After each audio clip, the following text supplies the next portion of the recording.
Ce à quoi tu résistes persiste, ce à quoi tu fais face s'efface. Carl Gustav Jung. Alors soyons honnêtes.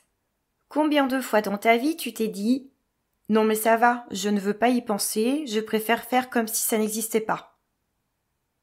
Et combien de fois ça a marché? Allez, sérieusement. 0? Ou alors ça a marché 3 jours, grand max? Et oui, c'est là qu'intervient cette fameuse phrase. Ce à quoi tu résistes persiste, ce à quoi tu fais face s'efface. C'est beau, c'est profond, c'est stylé, mais qu'est-ce que ça veut dire exactement? Et pourquoi c'est aussi vrai même quand ça fait mal? Alors aujourd'hui, on va décortiquer cette phrase, l'illustrer avec plein d'exemples bien concrets et parfois bien ridicules. Et surtout comprendre comment tu peux l'appliquer dans ta vie pour t'éviter bien des nœuds au cerveau, des boules au ventre et des pizzas mangées par frustration. Mais pourquoi ce à quoi tu résistes persiste? Bon, d'abord, il faut comprendre que le cerveau humain, c'est un peu comme un enfant de 4 ans, à qui tu dis « ne touche pas à ça ». Qu'est-ce qu'il fait? Il touche immédiatement. Eh bien, ton inconscient, c'est pareil. Tu lui dis « ne pense surtout pas à ça » et bim, il y pense non-stop. Expérience mentale express. Ne pense pas à un flamant rose en tutu. Non, surtout pas. N'imagine pas un flamant rose qui fait des entrechats sur un étang. Trop tard, hein? Voilà, c'est ça résister. Plus tu dis à ton cerveau « non, non, je ne veux pas ça », plus il va s'y accrocher. Parce qu'il ne comprend pas la négation. Il comprend juste ce sur quoi tu portes ton attention. Et ça, c'est un truc super important. L'énergie suit l'attention. Donc si tu résistes à la colère, à la tristesse, à la peur, à ton ex, à cette envie irrépressible de chocolat à 23h23, eh bien tu nourris le truc. Tu lui donnes de la place, tu l'arroses littéralement. Un exemple. Imagine une tache sur un mur blanc, une petite tache, genre un point noir. Tu n'arrêtes pas de fixer ce point et tu te dis « je ne veux pas le voir, je ne veux pas le voir, il me stresse, il me rend fou ». Eh bien, plus tu le refuses, plus tu ne vois que ça. Tu pourrais avoir un monnet sur le mur que tu continuerais à ne voir que cette fichue tache.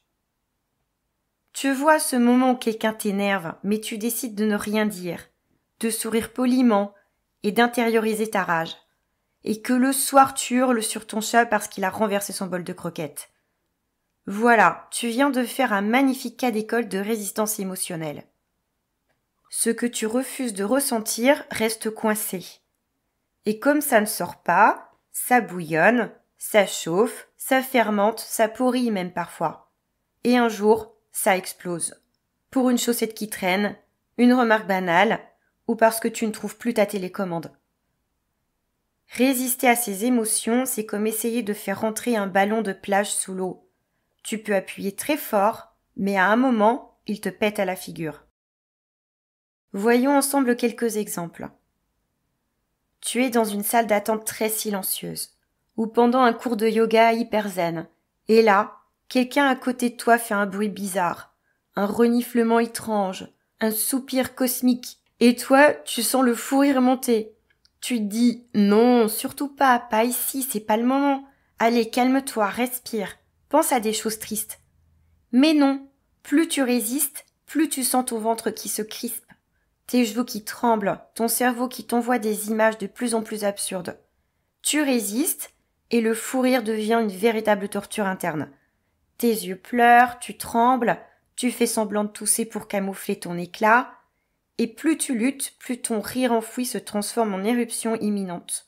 Alors que si tu étais allé aux toilettes pour exploser de rire 1 minute, le truc serait passé, hop, libéré. Un autre exemple, l'envie de grignoter.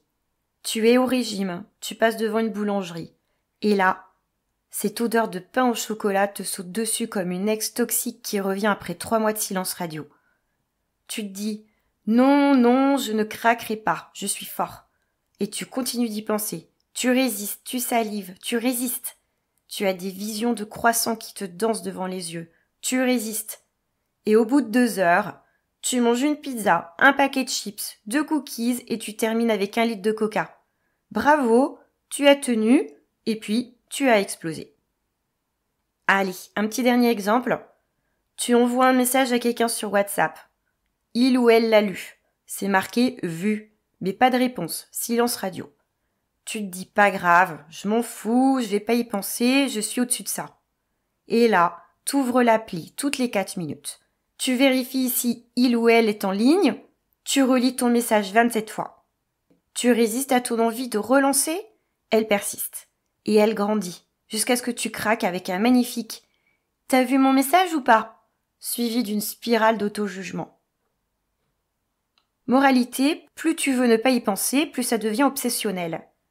Faire face, ce n'est pas te noyer dans tes problèmes en mode « je vis mal, c'est la fin ».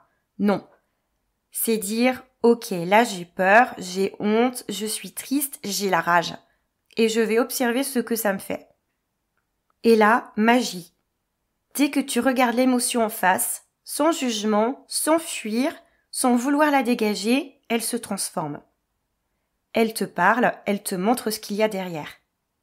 Souvent, la peur cache un besoin de sécurité. La colère cache une injustice.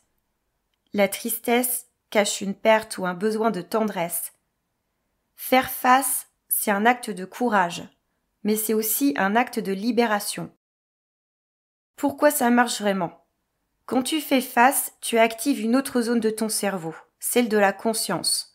Tu n'es plus en train de subir ton émotion, tu l'observes. Et quand tu l'observes, tu te dissocies. Tu n'es plus la colère, tu es celui ou celle qui ressent de la colère. Tu passes de « je suis nul » à « je me sens nul aujourd'hui ». Je suis triste à « je ressens de la tristesse ». Tu vois la différence ? Tu reprends le pouvoir. Et c'est à ce moment-là que l'émotion commence à se dissiper. Elle n'a plus besoin de crier aussi fort pour que tu l'écoutes. Comment faire face sans te sentir submergé ? Voici quelques outils simples mais puissants. Nomme ce que tu ressens. Tu poses un mot sur l'émotion. Juste ça, ça suffit parfois à t'apaiser. Là, je ressens de la colère. Et paf, tu viens d'ouvrir une soupape. Respire. Inspire profondément, souffle lentement. Tu ramènes ton système nerveux à un niveau plus calme. Et ça t'évite d'étrangler quelqu'un. L'écriture. Écris ce que tu ressens comme ça vient. Même si c'est moche, méchant, absurde. Sors-le, déverse ton sac. Exemple, j'ai envie de balancer mon ordi par la fenêtre parce qu'il rame et je hais tout le monde. Il y a tout qui me saoule aujourd'hui. J'ai envie de retourner me coucher. Voilà, ça c'est dit, c'est extériorisé. L'humour. Même dans le drame, l'humour peut t'aider à prendre du recul. Regarde ta réaction comme si tu étais un personnage dans une série. Exagère un peu.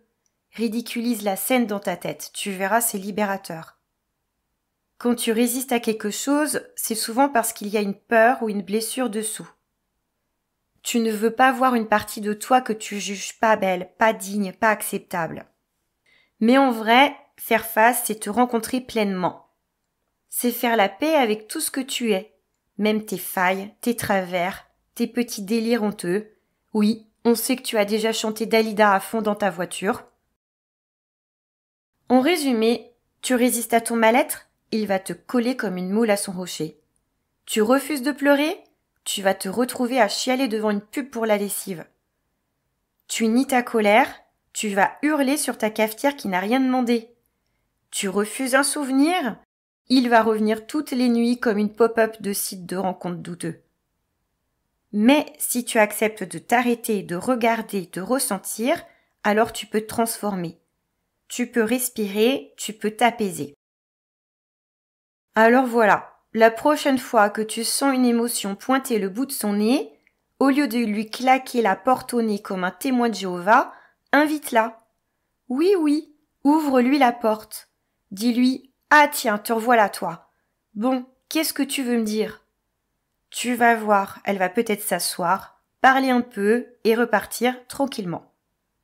Et toi, tu n'auras pas explosé. Tu n'auras pas mangé la moitié de ton frigo, tu n'auras pas crié sur le livreur Uber Eats. Tu auras été juste humain, présent, courageux avec tes émotions. Parce que faire face, ce n'est pas être faible, c'est être vivant.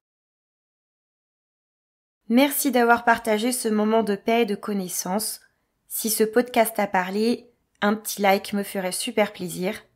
N'hésite pas à t'abonner pour ne rien rater des prochains épisodes. À très bientôt pour une nouvelle exploration intérieure.